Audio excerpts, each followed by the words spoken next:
दिया कि मुझे 63.5 को 10 से भाग करना है, 63.5 को 100 से भाग करना है, 63.5 को 1000 से भाग करना है। तो हर बार इस बात को ध्यान रखो, जरूरी नहीं है कि दशमलव उड़ा उड़ा के खेल खेलोगे, ऐसा मत करो पेपर में। सीधा ध्यान रखो, आप ऐसे समझ लो कि यहां पर देखो ये दशमलव है, कोई दिक्कत की बात नहीं। ये अब 10 जब अटैक करेगा ना तो दशमलव के बगल में अटैक करेगा, यानी 6.35 हो जाएगा। या आप ऐसे नहीं सोच सकते तो आप ऐसे समझ लो मेरे भाई, यहां पे आप ऐसे नहीं सोच सकते तो आप सिंपल ऐसे समझ लो कि देखो ये दशमलव तो है ही है, दशमलव का मतलब नीचे जीरो होना होता है और एक जीरो और है, मतलब 2 जीरो आ गया तो एक संख्या और 2 संख्या छोड़ के यहां पर दशमलव लगा देंगे। समझ रहे हैं बात को? अब यहां देखिए जीरो कितना है तो 2 है और यहां दशमलव के बाद अंक कितना है तो 1 है, तो 2 जमा 1 3 अंक हो गए ना। तो यहां पर 1 2 और 3 यानी 3 अंकों के बाद हमें क्या करना है, दशमलव लगा देना है, बात खत्म। ठीक है, दशमलव के बाद कितना अंक है तो दशमलव के बाद 1 अंक है और जीरो कितना है 3 है, तो 3 और 1 कितना हो गया 4 हो गए। तो यहां पर हमें 4 अंकों के बाद दशमलव लगाना है, 1 अंक 2 अंक 3 अंक, चौथा तो मिला नहीं, चौथा नहीं मिला ना तो एक काम करो, पहला अंक, दूसरा अंक, तीसरा अंक, चौथा कुछ मिला नहीं मिला तो क्या करो, जीरो लगा दो। ठीक है, अब 1 अंक 2 अंक 3 अंक और तब यहां दशमलव लगा दो। इसका सीधा उत्तर कैसे लिख सकते हो, 0.635 लिख सकते हो यहां पे। ठीक है, तो उसी तरीके से हमसे बोला गया है 0.9%। अब 0.9% का मतलब क्या हो गया, 0.9 को और परसेंटेज आता है नीचे तो कितने से डिवाइड करता है, 100 से।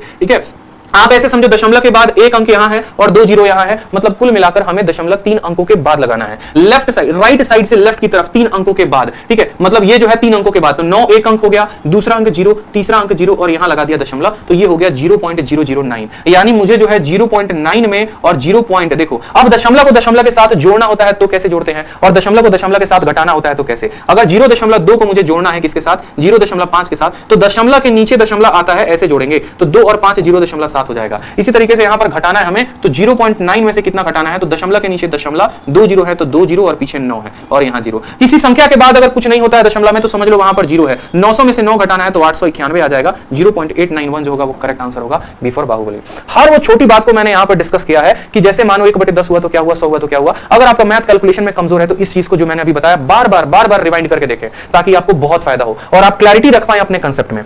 ठीक है, चलिए नेक्स्ट क्वेश्चन देखिए जो आपके सीपीओ में पूछा गया है, दिल्ली पुलिस का जो पेपर हो गया जिससे भर्ती होती है उसमें पूछा गया है कि अगर 20% ए का बराबर है बी के तो बी परसेंट ऑफ 20 किसके बराबर होगा। ऐसे खूबसूरत सवाल आते हैं। ठीक है, बस इनको ऐसे ही सजाना है जैसे ये पूछ रहा है, आप ऐसे समझ लो ना। ठीक है, कि जैसे शादी होती है, सजते हो, कैसे सजते हो, जो आपकी डिमांड होती है, शादी की जो डिमांड होती है। ऐसा तो होता नहीं है कि मान लो शादी करने जा रहे हो और सहनाई या कोट के अलावा जो है लुंगी धोती पहन के चले गए, नहीं होता ना। तो जैसे क्वेश्चन बोलेगा कि हमें ये चाहिए, उसी तरीके से आपको अपने ऑप्शन को अरेंज करना है। समझिएगा मेरी बात को। जैसे सवाल में बोला गया है 20% ऑफ ए बराबर है के बी के, और सवाल में क्या बोला गया है, बी परसेंट ऑफ 20। बी के बाद किसका गुना किया गया है, तो बी के बाद परसेंट लगाया गया है, तो मेरे भाई बी को परसेंट के साथ गुना कर दो। अगर बी को परसेंट के साथ गुना करोगे, देखो बी को परसेंट के साथ गुना किया गया है तो बी को परसेंट के साथ अगर राइट साइड में गुना करोगे तो याद रखना कि लेफ्ट साइड में भी गुना करना है। इधर जो भी काम होगा वही काम इधर होगा। ठीक है, फिर ऑफ लगाया गया है और 20 लगाया गया है, तो अगर यहां पर ऑफ और 20 लगाते हो तो यहां पर भी ऑफ और क्या लगाना पड़ेगा, 20। या यूं अगर मैं बोलूं ना, अगर मैं आपको यूं बात बोलूं कि देखो इतना को सीधा का सीधा सरल भाषा में ऐसे समझ लो कि 20% के साथ गुना किया गया है, 20% के साथ गुना किया गया है, तो इतना झंझट रहेगा नहीं, ये ऑफ लगाना, ये गुना लगाना, ये इतना लगाना। सीधा बोलोगे कि भाई इसको 20% के साथ गुना कर दे और यहां पर भी 20% के साथ क्या कर दो, गुना कर दो। कितना गुना कर दो, 20% के साथ गुना कर दो, बात खत्म। ठीक है, यानी अब जो है हमसे इतना पूछ लिया गया, उसका उत्तर हमारा इस फॉर्मेट में आएगा। क्लियर हो गया। एक परसेंटेज जब आप मान लो इसको तोड़ोगे तो नीचे आ जाएगा, ये परसेंटेज को तोड़ोगे नीचे आ जाएगा 100, यानी 1 जीरो और 1 जीरो जो है वो खत्म हो जाएगा। 2 × 2 4% ऑफ ए हमारा आंसर होगा। ऑप्शन में मिला, कहां मिला, ऑप्शन नंबर ए में मिला। इससे सस्ता और आसान तरीका हो नहीं सकता है, इस बात को ध्यान रखो। समझ रहे हो मेरी बात को। जैसे क्वेश्चन में ये दिया गया था और आपको बी का मान था, बी परसेंट ऑफ 20 पूछा था, मुझे पता है 20% के साथ इधर गुना करना है तो मैं 20% के साथ इधर भी गुना करूंगा। 1% 2 जीरो को खा गया, यानी 1% का परसेंट आ गया, 2 × 2 4 आ गया उत्तर। अगला सवाल देखो, सेम तरीके से सीपीओ में पूछा गया है, सेम कंसेप्ट। मुझे लगता है अब हर स्टूडेंट जितने जो है देख रहे हैं वीडियो को, जिन्होंने वीडियो को लाइक भी किया है, चैनल को सब्सक्राइब भी किया है और हर जगह शेयर भी किया है, वो इसका उत्तर दे पाएंगे। 49% ऑफ x बराबर y है तो y परसेंट ऑफ 50 बताना है। अब मुझे बताओ 49% ऑफ क्या दिया गया है, x दिया गया है, कितने के बराबर, y के बराबर, और यहां पर कितना गुना किया गया, 50%। तो यहां पर अगर हम 50% के साथ गुना करेंगे मेरे भाई, बता दो जल्दी से, अगर यहां पर 50% के साथ गुना होगा तो इधर भी कितने के साथ गुना होगा, 50% के साथ गुना होगा। और 49 का 50%, 49 का आधा कितना होता है, किसी भी संख्या का 50% का मतलब उसका आधा, 49 का आधा कितना होगा, तो 24.5% ऑफ कितना बोला है, तो 24.5% ऑफ किसका, x जो होगा वो करेक्ट आंसर होगा। ऑप्शन नंबर ए जो है वो करेक्ट आंसर हो जाएगा। 50% को तोड़ो ना, तो 50% को तोड़ोगे तो बोलोगे सर आधा, और आधा किसका, तो 49 का आधा 24.5 होता है। ऑप्शन नंबर ए पे टिक करो, आगे बढ़ो। सवाल आपके लिए कठिन हो सकते हैं कब, जब आप सही तरीका नहीं लगाएंगे, लेकिन ये सवाल में तो कुछ था ही नहीं।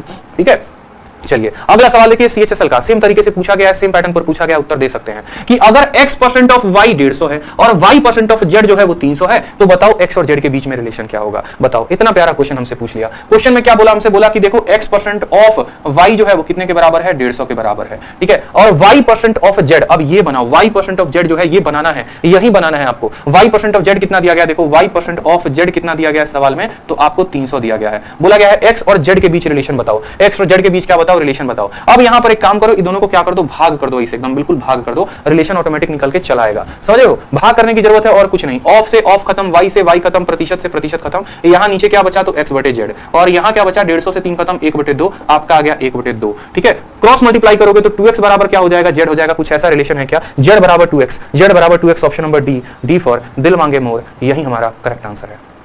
बताओ, मजा आ रहा है? एकदम प्रीवियस ईयर को धाकर तरीके से बना रहे हो, लपेट रहे हो। चलो अब अगला सवाल देखो, कुछ इस तरह के भी सवाल आते हैं जहां पर हमें जो है कुछ अलग हटके कांसेप्ट का लगाना पड़ता है। जैसे मानो सवाल में बोला है 75% किसका, 260 का, 30% किसका, 320 का। अब ये चूंकि सवाल आसान है तो यहां पर एक बच्चा बड़े सवाल को आसानी से बना लेगा, बहुत ही सिंपल वे में बना लेगा, सिंपल 75% निकालेगा, 30% निकालेगा और आंसर आ जाएगा। लेकिन अगर ये सवाल ऐसे ना होता, ठीक है, अगर ये सवाल को थोड़ा सा मैं कठिन बना देता तो सवाल कैसे होता। जैसे मानो अगर कल के दिन मैंने कह दिया यहां पर सिंपल सी बात को कि मानो मुझे 10% बताना है, किसका बताना है, 450 का, फिर उसके बाद जो है मुझे 11% बताना है, किसका, 468 का, और फिर उसके बाद जो है मुझे मान लो, ठीक है, 23% बताना है, किसका, 529 का, और तीनों को जोड़ दो। तो क्या आप इस सवाल को आप बना पाएंगे? जरा इस सवाल को देखिए, अगर आपका एग्जामिनर इतना क्वेश्चन पूछ दे तो क्या आप इस सवाल को बना पाएंगे? बताइए, बना सकते हैं इस सवाल को?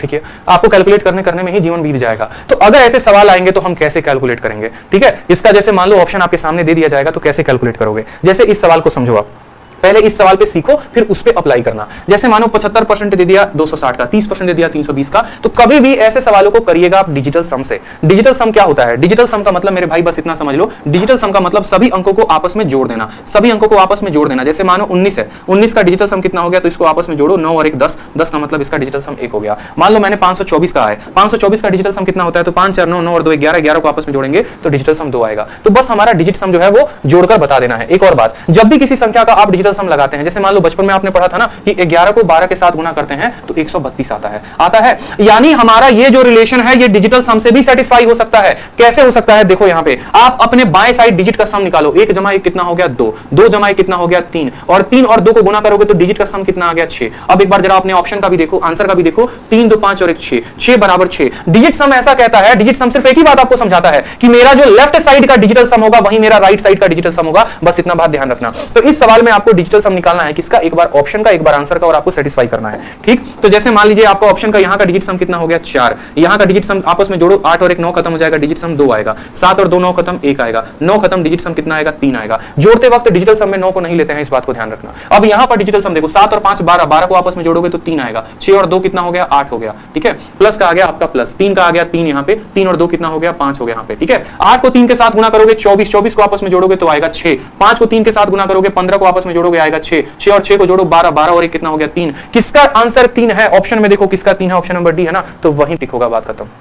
Option number D. हमने कोई कैलकुलेट नहीं किया, हमने यहां पर, क्योंकि भाई देखो अगर मान लो 75% था तो आसान था, आपका एग्जामिनर यहां पर 76% कर देता तब तो लग जाते ना, ठीक है, तब तो हालत खराब हो जाती हमारी। हमारा यहां 30% की जगह पर अगर वो मान लो 32.3% दे देता तब तो हालत खराब हो जाती वहां पे। तो पेपर में ऐसा हो सकता है कि आपको भिन्न भिन्न तरह के आपको परसेंटेज दे दिए जाए, तो आपको डिजिटल सम ध्यान रखना है। जैसे इसी सवाल में मैं थोड़ा सा जो है वो चेंज करता हूं, 75% की जगह पे मान लो हमने कर दिया 77.3% ऑफ किसका, ऑफ हमारा 260 का, और हमने 30% को बदल दिया 31.7% किसका, तो हमारा 320 का। अब कोई स्टूडेंट अगर इसको सॉल्व करेगा जनरल में तो उसको बहुत समय लगने वाला है, लेकिन अगर वो डिजिटल सम लगाएगा तो बिल्कुल हीरो बन जाएगा। कैसे हीरो बनेगा? देखो, बोलेगा सर 7 और 7 14, 14 और 3 17, 17 को आपस में जोड़ेंगे तो आएगा 8, 6 और 2 को जोड़ेंगे तो आएगा 8। दशमलव परसेंटेज का कोई वैल्यू नहीं है, कोई इज्जत नहीं है, बेचारे ऐसे लवारिश हैं। 7 3 10, 10 और 1 11, 11 को आपस में जोड़ो तो 2 आ गया, 3 और 2 को जोड़ोगे तो कितना आ गया 5 आ गया, 8 28 64, 64 को आपस में जोड़ोगे तो 1 आएगा, 5 इंटू 2 10 यानी 1 आएगा। डिजिट सम कितना आ गया 2। अपना ऑप्शन देखना, ऑप्शन में जिसका भी डिजिट सम 2 होगा ना भाई वही करेक्ट आंसर होगा, 100% मैं आपको ये बता रहा हूं।